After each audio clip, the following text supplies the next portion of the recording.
Okay, so while we're waiting for our loss on ignition for soil organic matter, we'll do pH processing on our soil samples. So remember, we have 3 samples, and we have 3 vials labeled to match the samples.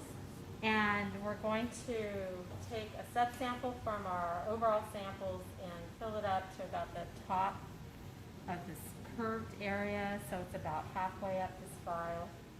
And then we'll fill each of these with DI water, and we'll use a pH meter, Accumet that we've calibrated, and we'll measure the pH of these samples and record it. Okay, so it's a pretty simple process, but again, you want to avoid spillage.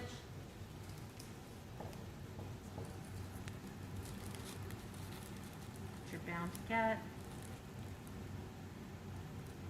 which I'm getting.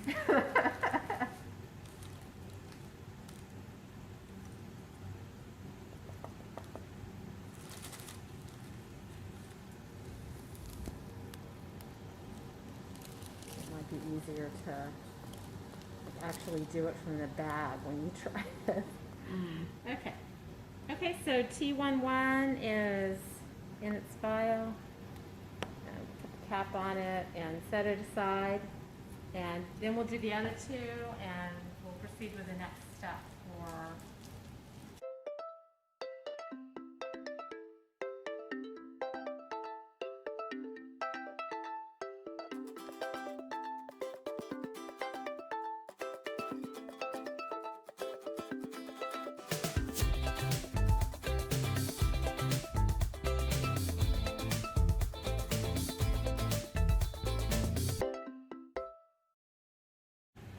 So before we started doing wetland labs, real wetland labs in this class, they had never seen soil, real dirt in the lab being processed.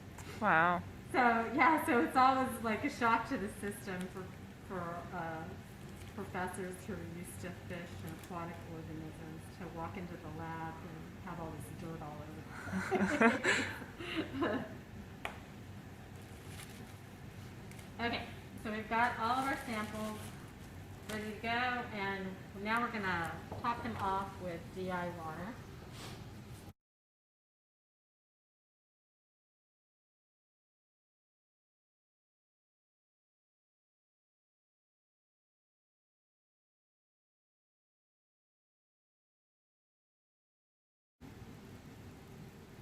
And shaking it a little to the water to get down in the soil, and then I'm going to invert it and help the soil mix with the water.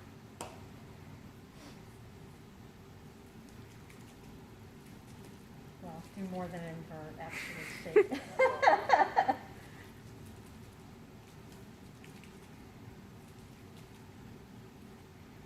Okay, so you can see that one is pretty well mixed.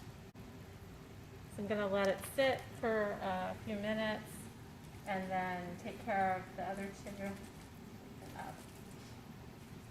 pretty vigorously to get the soil. You may need to put this.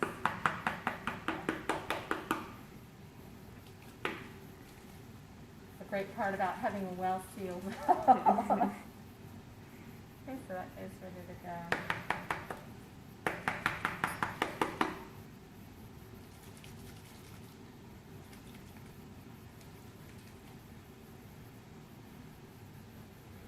Okay, so we normally would let those sit for a few minutes and then come back and measure the pH. So of course we'll have a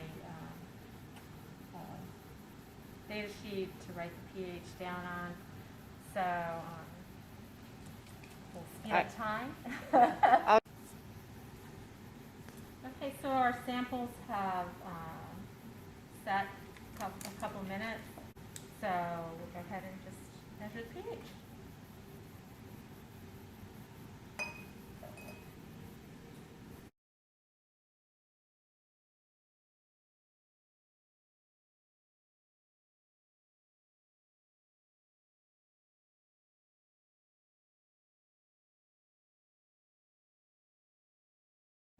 to let it settle.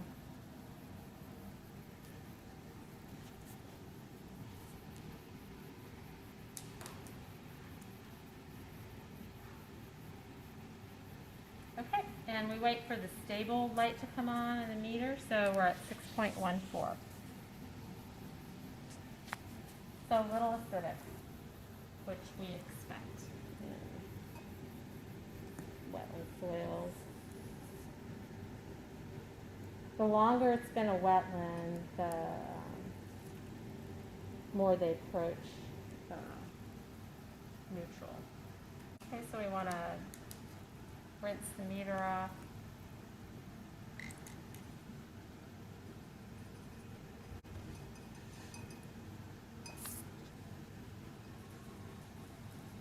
And then we'll measure T12. Again, it's good to go in order, that way you keep better track of what's going on and you don't miss a sample.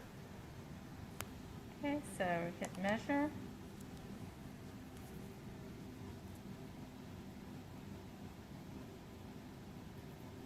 Okay, we're already stable, 6.16.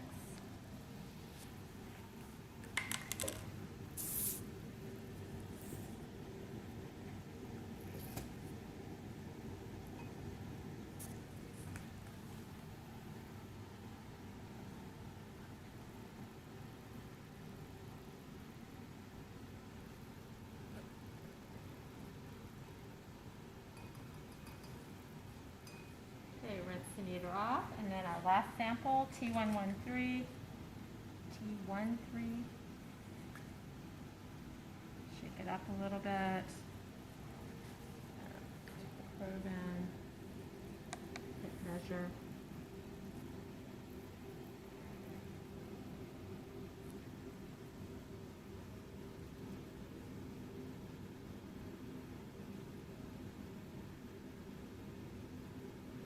Okay, and stable at 5.75. So this sample, we're a little bit closer to the stream, I think, on this sample.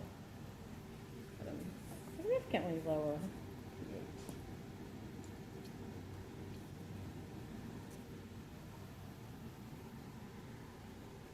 So the measurements we take in the lab and the meter we use are a lot more accurate than the one we use in the field. The field measurement is more of a backup in case, perchance, students lose the lab measurements. It's happened before. Don't laugh.